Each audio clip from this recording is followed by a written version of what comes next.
होते माहिती आहे का, जर थोडं बारीक बघायला गेलं तर वरून जी आळी आहे ज्याला टॉप शूट बरोबर म्हणतात, ते वरून पूर्ण खाऊन खाली खाली येते बघा. आता हे दिसेल का, याच्यामध्ये आळी आहे हे बघा. ह्याला काय आहे की आपण ज्यावेळेस आता फॉर हे बघा मध्ये आळी आहे बघा बघा बघा या ये मध्ये बघू जवळ हे बघ हे बघ दिसेल का आळी. ही आळी काय करते, पूर्ण खाऊन पूर्ण असे इथपर्यंत हे घालते. आता ह्याची जर हे सुकाय का पूर्ण, जर झाड खालून सुकायला असलं तर तो मर आहे, जमिनीमधला रोग आहे. वरून जर सुकायला असलं आणि ते असे आपल्या आळी बघणं गरजेचं आहे. दिसेल का हे पूर्ण हे केली. ह्याला काय करायचं आपलं, सगळ्यात पहिल्यांदा म्हणजे हे पानं जे आहेत, साधा आपलं निर्मा असतो का शॅम्पू क्लिनिक प्लस, ते फक्त एका किती 20 लिटर पाण्यामध्ये एक पुडी लागते 50 पैशाची, ती 1 रुपयाची.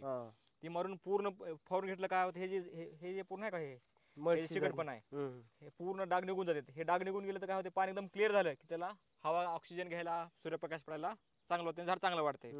दुसरी गोष्ट, ज्यावेळेस आपण फवारणी करतो नुसतं आपण काय करतो पानावर फवारतो, पण त्याच्या ह्याच्यातून जाणं ते गरजेचं. दिसली तुम्हाला मध्ये आली हे बघा, अजून मध्ये भरपूर आळी आता हे बघा पूर्ण दिसेल खाऊन हे बघा. हे बघा अजून एक आळीमध्ये आहे.